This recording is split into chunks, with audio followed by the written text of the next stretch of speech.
अस्सलामुअलैकुम। मैंने अभी एक रिसेंटली वीडियो बनाई थी जब मैं यूके में था और उससे पहले दोहा में था। ट्रैवल कर रहा था कंप्लीट वहाँ पे, उसमें मैंने गाइड किया था आप यूके का वीज़ा किस तरह ले सकते हैं। उसके बहुत सारे कंपोनेंट थे, ज़ाहिर है वो सारी चीज़ें बड़ी इंपॉर्टेंट हैं। मेरी इसी पेज पे वो वीडियो भी मौजूद है, आप चाहें यूके विज़िटर वीज़ा के बारे में आप देख सकते हैं। मगर उसके बाद बहुत सारे लोग कमेंट्स में भी और इनबॉक्स में मुझे पूछ रहे थे बैंक स्टेटमेंट के बारे में कि जी बैंक स्टेटमेंट कितने की होनी चाहिए, उसमें क्या अमाउंट रखना चाहिए। इस तरह की बहुत सारी चीज़ें कि उनको सपोर्ट हो जब वो वीज़ा अप्लाई करें और उनके जो चांसेस हैं वो हायर हों। तो इस वीडियो में मैं आपको ज़रा डिटेल से बताता हूँ, आप तसल्ली से देखें आप, ताकि ना सिर्फ यूके बल्कि आप यूरोप में कहीं पे भी अप्लाई कर रहे हैं, इवन मलेशिया के लिए कर रहे हैं या आप टर्की के लिए कर रहे हैं, बैंक स्टेटमेंट डिस्कस करने का जो मेन मकसद है वो ये है क्योंकि आपके पूरी वीज़ा एप्लीकेशन में बाकी के सारे डॉक्यूमेंट इक्वली इम्पॉर्टेंट हैं, मगर बैंक स्टेटमेंट की अपनी एक इम्पॉर्टेंस है।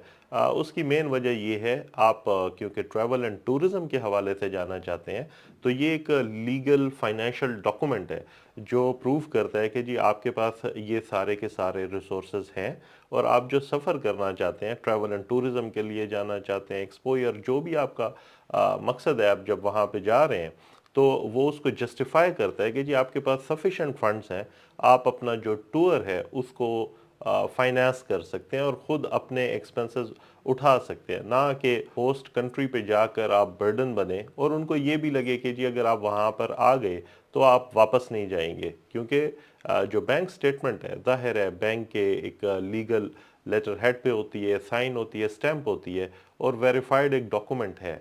पहले ये ज़रूर होता था, बहुत सारे जो ट्रैवल एजेंट्स हैं फेक आपको बैंक स्टेटमेंट बना देते थे, अब भी बन रही हैं, मगर वो डिटेक्ट भी होती हैं, पकड़ी भी जाती हैं और उससे आप परमानेंटली आपकी एंट्री बैन भी हो सकती है। जो बहुत इंपॉर्टेंट बात है, ज़रूरी नहीं कि जो आपकी फाइनेंशियल या बैंक स्टेटमेंट है उसमें बहुत ज़्यादा फंड होंगे तो ही आगे कोई भी एम्बेसी उसको ज़्यादा वैल्यू देगी, या उसके साथ ये है कि आपको जो वीज़ा लगने के चांसेस हैं वो हायर हो जाएंगे।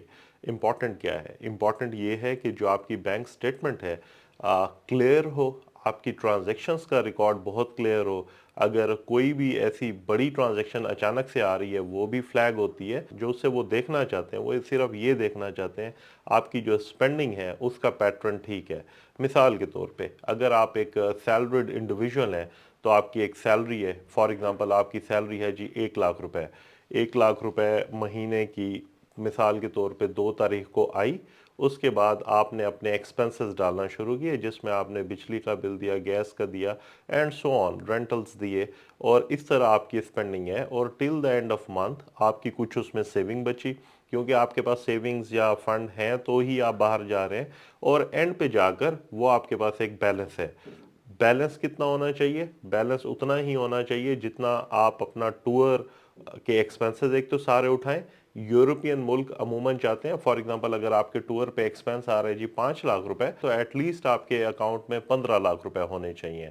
हर मुल्क का डिफरेंट है, आपकी स्पेंडिंग वहाँ पर डिफरेंट है। उसके अलावा नंबर ऑफ डेज जो आप अपने वीज़ा एप्लीकेशन में लिख रहे हैं वो भी बड़े इंपॉर्टेंट है। फॉर एग्जांपल आप 10 दिन के लिए जा रहे हैं तो 10 दिन के हिसाब से आपकी एयर टिकट, फीस, उसके अलावा एकोमोडेशन, ट्रांसपोर्टेशन, फूड, और वहाँ पर जो आपने साइट सीइंग करनी है, उन सारी चीज़ों के एक्सपेंसेस वो देखते हैं कि क्या ये इससे लिंक हो रहे हैं कि नहीं।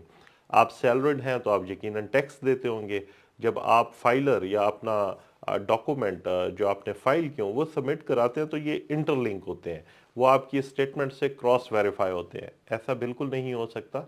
एक सैलरीड इंडिविजुअल है, वो फॉर एग्जांपल लाख रुपए उसकी सैलरी है, वो सिर्फ स्टेटमेंट बनाने के लिए जी 50 लाख रुपए डाल देते हैं, तो वो जो 6 महीने की स्टेटमेंट है उसमें आपका वो नज़र आएगा कि जी ये इनके फंड्स हैं या नहीं है। अगर उसके अंदर भी नहीं है, आपने कोई 7 महीने पहले डाले थे, तो जो आपका स्पेंडिंग का पैटर्न है, अगर आपके अकाउंट में 70 लाख रुपए पड़े हुए हैं तो आप ट्रांजैक्शंस कर रहे हैं 500, 2,000, 5,000, 3,000, बहुत छोटी छोटी कर रहे हैं, तो वो उसे जस्टिफाई नहीं होते। या फॉर एग्जांपल आप महीने की टोटल स्पेंडिंग करते हैं जी 30-40 हज़ार रुपए, आपके अकाउंट में पड़े हुए हैं 70 लाख रुपए, तो वो एक दूसरे के साथ उसका as such natural linkage show नहीं होता। وہی پیسے رکھیں جو آپ کے ہیں یا آپ اس کو جسٹیفائی کر سکتے ہیں. اپنی سیلریڈ انڈیویجول کا پورا جیسے سیلریڈ انڈیویجول اسپینڈنگ کرتا ہے اسی طرح آپ کی بینک سٹیٹمنٹ ہو, اسی سے آپ کو فائدہ ہوگا. دوسرا پارٹ, اگر آپ بزنس مین ہیں تو بزنس مین بھی پوری دنیا میں وہ چاہتے ہیں کہ جی چیزیں ڈاکومنٹڈ ہوں, آپ کی جو ٹرانزیکشنز آ رہی ہیں آپ اس کے اگینسٹ ٹیکس دے رہے ہیں وہ آپ کی اس سے شو ہو. اور اسی ایز اے بزنس مین اگر آپ اپنی ایک سیلری رکھ لیتے ہیں اور اسی سیلری کو آپ اپنے اکاؤنٹ پرسنل میں ٹرانسفر کرتے ہیں اور وہ بھی آپ اسے جسٹیفائی کرتے ہیں تو آپ کا کیس بڑا سمپل ہوتا ہے. جتنا سمپل ہوگا اتنا ویزا ملنے کے چانسز ہائر ہوں گے. سولو ٹریول, انڈیویجول ٹریولر کے لیے تھوڑے پیسے چاہیے ہوتے ہیں. فیملی گروپ, بچے آپ کے ساتھ جا رہے ہیں تو آپ ان کے ایکسپینس بھی اپنے ساتھ دیکھیں گے تو آپ کا تقریباً وہ والا اماؤنٹ ہونا چاہیے جو اس کو بھی ویریفائی کرے کہ جی اگر آپ 10 دن کے لیے جا رہے ہیں تو یہ ساری چیزیں. اچھا, اس میں نے آپ کو 2 کیٹیگری صرف مینشن کیے ہیں, جاب اور بزنس میں. اس میں فار ایگزامپل آپ کی پراپرٹیز ہیں جو آپ نے رینٹ پہ دی ہوئی ہیں, اگر آپ کو وہاں سے رینٹل انکم آ رہی ہے تو یہ نیچرلی ایک سورس آف انکم ہے, مگر وہ آپ کی بینک سٹیٹمنٹ پہ پیسے آنے چاہیے تاکہ آپ کی وہاں سے انکم شو ہو. لینڈ لارڈ ہیں, کوئی زمینیں آپ کی ہے, پراپرٹی ہے, وہاں سے آتی ہیں, اسٹیمپ پیپر کریں, ڈاکومنٹ کریں, کوشش کریں وہ بینک سٹیٹمنٹ کے تھرو چیزیں ہوں تاکہ وہ جسٹیفائی ہو. اور یہ جو میں نے آپ کو ساری چیزیں بتائی ہیں یہ ہیں جب آپ اپنا ٹریول خود اسپانسر کر رہے ہوتے ہیں اور پے کر رہے ہوتے ہیں. اگر آپ کو باہر سے کوئی انوائٹ کر رہا ہے تب ان کی فائنینشیل سٹیٹمنٹ بہت امپورٹنٹ ہوتی ہے کیونکہ وہ بھی ڈاکومنٹ ویریفائی ہوتا ہے کہ اگر وہ باہر کسی ملک میں ہیں آپ کو وہ اسپانسر کر رہے ہیں. اسپانسر کے کیس میں وہ چاہتے ہیں کہ جی آپ ان کے پاس ایکوموڈیشن ہو, کھانا پینا سارا کچھ وہ دے رہے ہیں تو ان کی فائنینشیل سٹیٹمنٹ ایکولی امپورٹنٹ ہے. آپ اگر ینگ ایج میں ہیں اور آپ کا اتنا کوئی سورس آف انکم نہیں ہے دین آپ کے پیرنٹس کی سٹیٹمنٹ. تو یہ ایک پورا لمبا ٹاپک ہے. اس ویڈیو بنانے کا مقصد یہ ہے کہ جو بھی آپ ڈاکومنٹ بنائیں لیگل بنائیں, کلیئر بنائیں, کیونکہ بہت سارے لوگ شارٹ کٹ کے چکر میں ہوتے ہیں جس میں وہ انلیگل یا فیک سٹیٹمنٹ بناتے ہیں. اسی وجہ سے وہ ٹریول ایجنٹس کے بھی وکٹم بنتے ہیں. اپنے ڈاکومنٹ خود تیار کریں, ٹھیک کریں, ضرور باہر جائیں اور پھر پاکستان واپس آئیں. اسی سے آپ کی ٹریول ہسٹری بھی بہتر ہوگی اور آپ کے جو فیوچر کے ویزاز ہیں وہ بھی آپ کو آسانی سے ملیں گے.